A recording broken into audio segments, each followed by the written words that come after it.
कृष्ण आडवाणी जी भले आदमी, उनको थोड़ी मालूम था कि मोदी जी पांव छूने के बहाने जमीन खींच लेंगे।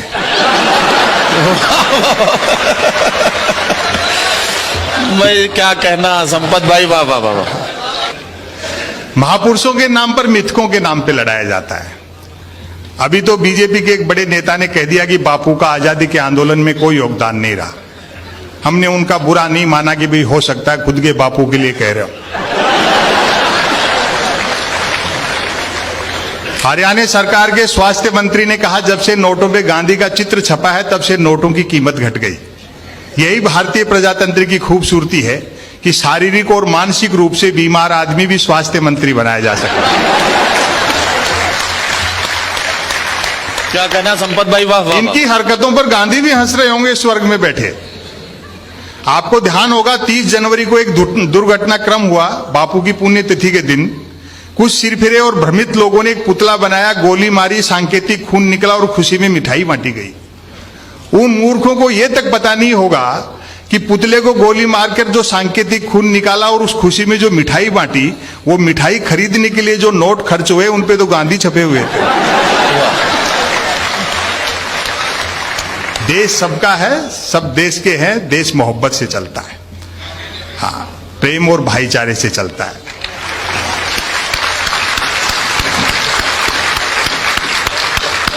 अखबार आप पढ़ते हैं, खबर देखें, उसका शीर्षक पढ़कर के ही सटायर पैदा होता है। आज भारत के प्रधानमंत्री भारत आएंगे। वाह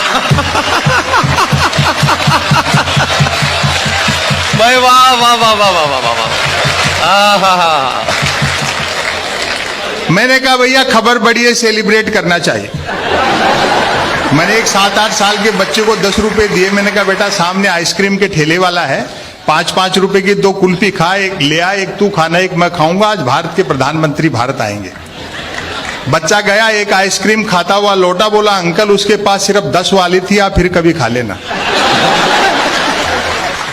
और जो मैंने उससे पूछा आनंद इसका लें, मैंने कहा बेटा छोटी सी उम्र में इतना टैलेंट, चाय वाय बेचते हो क्या?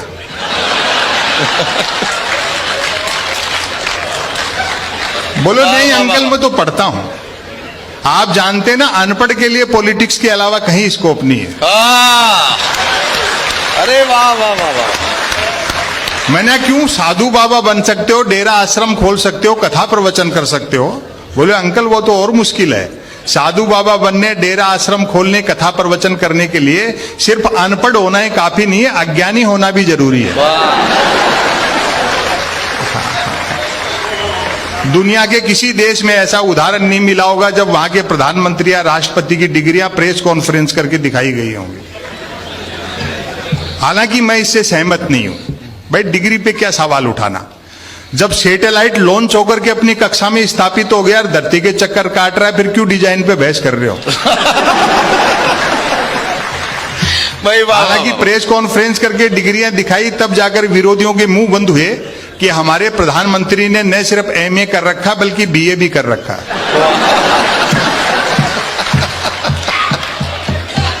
और अभी अंजुम जी बैठी पास में पूछ रही थी, बोले क्यों भाई जी जब प्राइम मिनिस्टर इतने पढ़े लिखे हैं तो मैट्रिक भी करी रखी होगी।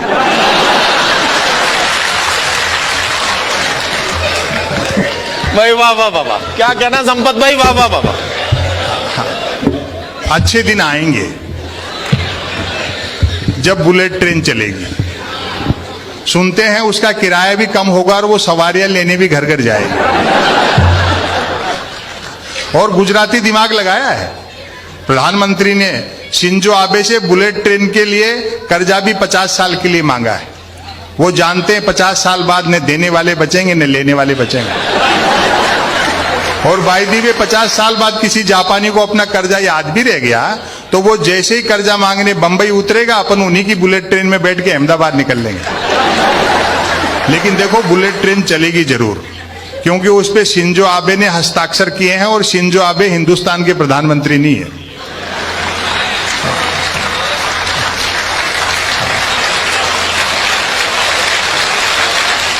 डिजिटल इंडिया होने से कई चीजें आसान हो गई। हम न सिर्फ 59 मिनट में 1 करोड़ का लोन ले सकते हैं, बल्कि 1 मिनट में 59 करोड़ का लोन लेकर के भाग भी सकते हैं। व्यापार तो इतना आसान हो गया कि कोई भी आदमी कभी भी किसी भी तरह का व्यापार कर सकता है। अभी तो मैं दवा की दुकान पे गया दवाई खरीदने, तबीयत खराब नहीं थी, दरअसल एक्सपायरी डेट की दवाइयों पे डिस्काउंट चल रहा था। संयोग से उस दिन धनतेरस थी। दुकानदार ने पूछ लिया आज दवा की क्या जरूरत पड़ गई। मैंने कहा तबीयत खराब नहीं है, दरअसल 2 कारण है, एक तो आज धनतेरस है तो कुछ ना कुछ खरीदने का रिवाज है, और दूसरा आज के दिन पूरे बाजार में आप ही के यहाँ सबसे कम भीड़ थी। तो वो भी मजाक पे उतर गया, बोले यार ठीक करे हो, बाकी दुकानदारों की बिक्री देख करके हम भी सोच रहे थे कि दवा की दुकान के आगे एक दिन के लिए थोड़े बर्तन लगा लेते तो 2 पैसे ठीक से कमा लेते। वो 10 दुकान छोड़ करके सिंह साहब है मेडिकल वाले, वो तो दीपावली पे पटाखे बेचते हैं। मैंने कहा सिंह साहब के पास पटाखे बेचने का लाइसेंस है क्या? बोलो लाइसेंस ही पटाखे बेचने का है, बिना लाइसेंस के तो वो दवाइयां बेच रहे हैं।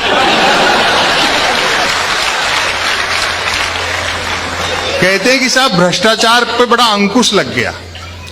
आवेदन एक ने किया, परीक्षा में दूसरा बैठा, इंटरव्यू तीसरे ने फेस किया, नौकरी मिली चौथे को और करता रहा 5वां, वेतन छठे ने उठाया और पेंशन हुई 7वें की। और अब आपकी तालियां उठेंगी, जबकि 7वें की डेथ तभी हो गई थी जब पहले ने अप्लाई किया था। वाह वाह वाह वाह। मेरे ये समझ में नहीं आई कि नेहरू का कद छोटा करने से पटेल कैसे बड़े हो जाएंगे। लोकतंत्र रसातल में जा रहा है और मूर्तियां आकाश छू रही हैं।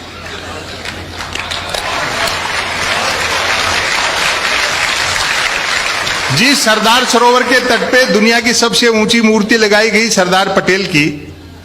उस सरदार सरोवर परियोजना का शिलान्यास ही पंडित जवाहरलाल नेहरू ने किया था। तो ये जो सारी चीजें हैं, ये खाली मूल मुद्दे जो हैं बेरोजगारी, महंगाई, रोटी, पेट, भूख, इनसे ध्यान हटाने के लिए किए जाते हैं। चुनाव आ रहे हैं, थोड़ा सतर्क रहना चाहिए।